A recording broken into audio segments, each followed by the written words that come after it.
Est-ce que notre subconscient connaît la différence entre la vérité et le virtuel? Et est-ce que notre subconscient connaît la différence entre le présent, le passé et le futur? Concernant la première question qui est est-ce que notre cerveau connaît la différence entre le virtuel et la réalité, je pense que la plupart des personnes connaissent la réponse qui est bien sûr non. Pour ça, on va utiliser un petit exemple bien connu, l'exemple du citron. Donc tu vas imaginer devant toi un citron bien jaune, bien juteux. Euh, tu vas le couper en deux, tu vas prendre une moitié et tu vas le presser directement dans ta bouche. Qu'est-ce que tu vas ressentir à ce moment-là? Tu vas commencer à sentir comme quoi la salive commence à se développer dans ta bouche, ce qui veut dire que ton subconscient ne sait même pas que tu es en train de visualiser, que ce n'est pas une réalité. Concernant la deuxième question qui est est-ce que notre subconscient connaît la différence entre ce que je suis en train de vivre maintenant, ce que je vis actuellement dans le présent et ce que j'ai déjà vécu la semaine dernière, le mois dernier, peu importe, est-ce que je vais vivre prochainement, donc dans le futur, eh bien non plus. Notre subconscient ne connaît pas l'espace-temps. Je vais te donner un petit exemple pour que tu puisses comprendre un petit peu ce que je veux dire. Souviens-toi de ta dernière douleur. Rappelle-toi de la dernière tristesse que tu as pu vivre. Rappelle-toi des émotions, de toutes les sensations que tu as pu vivre à ce moment-là. Tu vas déjà commencer à avoir des palpitations, oppression au niveau de la poitrine, des douleurs au niveau du creux de l'estomac. Pourquoi? Pourtant là, tu es dans le présent. Tu vis là maintenant, tout va bien devant toi, ça se passe bien, il n'y a plus de soucis, tout est fini. Mais pourquoi tu commences à ressentir tout ça? Parce que ton subconscient ne comprend pas comme quoi tu es en train de revisualiser tout ça. Il ne comprend pas que tu ramènes cette expérience-là, ici, dans le présent, et tu es en train de la revivre encore et encore. Donc concrètement, qu'est-ce qui fait la différence entre tous ces espaces-temps? Tout ce qui s'est déjà passé, ce qui se passe là actuellement et ce qui va se passer dans le futur. Dès qu'on utilise la visualisation plus les émotions, donc ces deux outils-là, on les utilise pour rendre une expérience véridique, une expérience actuelle, ce qui va se passer maintenant. Dès qu'on ramène la visualisation plus les émotions sont très importantes.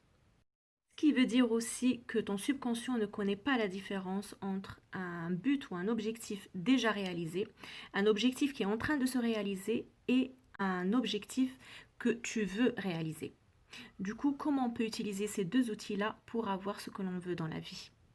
Tu vas me dire, Ouda, c'est bien tout ça, je veux bien utiliser la visualisation pour atteindre mes objectifs, mais alors les émotions, comment je peux ramener exactement les mêmes émotions de quelque chose que je n'ai jamais vécu, puisque ça va être mon objectif? Eh bien, qu'est-ce que vous en pensez si on inversait le temps? Essayez d'imaginer un petit peu que ici, il y a la ligne de vie. Là, il y a le passé, le présent et le futur.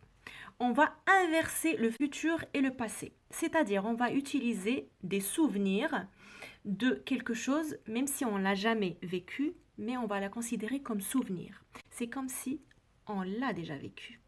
Votre cerveau ne comprendra pas comme quoi vous l'avez jamais vécu, puisque vous allez l'utiliser comme souvenir.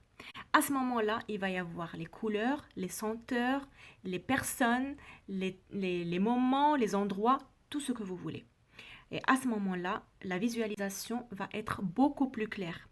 Et aussi si vous allez rentrer les émotions, puisque ça va être un souvenir, c'est quelque chose que vous avez déjà vécu, donc vous avez les souvenirs. Vous allez ramener les émotions aussi. Si vous prenez compte que mes paroles, sans forcément prendre le temps de pratiquer cet exercice, bien sûr, vous allez trouver un petit peu farfelu. Par contre, si vous pratiquez cet exercice, disons plusieurs fois par jour, là, vous allez commencer à comprendre l'intérêt de cet exercice. Votre visualisation sera beaucoup plus importante, beaucoup plus claire. Vous allez utiliser la loi de l'attraction beaucoup plus facilement qu'auparavant. Essayez de travailler en douceur avec votre subconscient. Considérez-le comme un petit enfant. Vous lui dites des choses, vous lui répétez des choses, vous lui apprenez des choses. Au bout d'un moment, il utilise tous les outils que vous lui avez appris. C'est comme ça qu'il marche votre subconscient. Notre subconscient est responsable de 95% de notre vie, de tout ce qui se passe dans notre vie. 5% c'est le conscient. Donc forcément, s'il y a quelque chose qui ne va pas, s'il y a des objectifs qu'on n'arrive pas à atteindre, s'il y a des problèmes, c'est forcément à cause de notre programmation. On a cette possibilité, on peut reprogrammer notre cerveau. Mais il faut y aller en douceur. Ce que je suis en train de dire ici, ou ce que les autres coachs de vie peuvent dire un petit peu partout, peut paraître un petit peu bizarre chez d'autres personnes, ce qui est peut-être normal par rapport à leur égrégore. Par contre, le point que je veux dire par rapport à ça, c'est que s'il y a une idée qui ne t'a jamais convenu, qui ne te convient pas, eh ben, tu peux la changer facilement. Ne t'accroche pas à des idées qui te ramènent en arrière, parce que si tu n'avances pas, tu es en train de régresser, sache-le. Tu n'es jamais stable. Il n'y a rien dans cet univers qui est stable. Soit tu avances, soit tu régresses. Alors c'est à toi de faire le choix de changer soit en allant en avant, soit en revenant en arrière. Donc, tu n'es pas l'idée, tu n'es pas l'émotion, tu n'es pas la pensée, tu n'es pas chez toi, hein, tu n'es pas tes vêtements. euh, Tu es toi, toi tu es à part. Tu peux tout changer.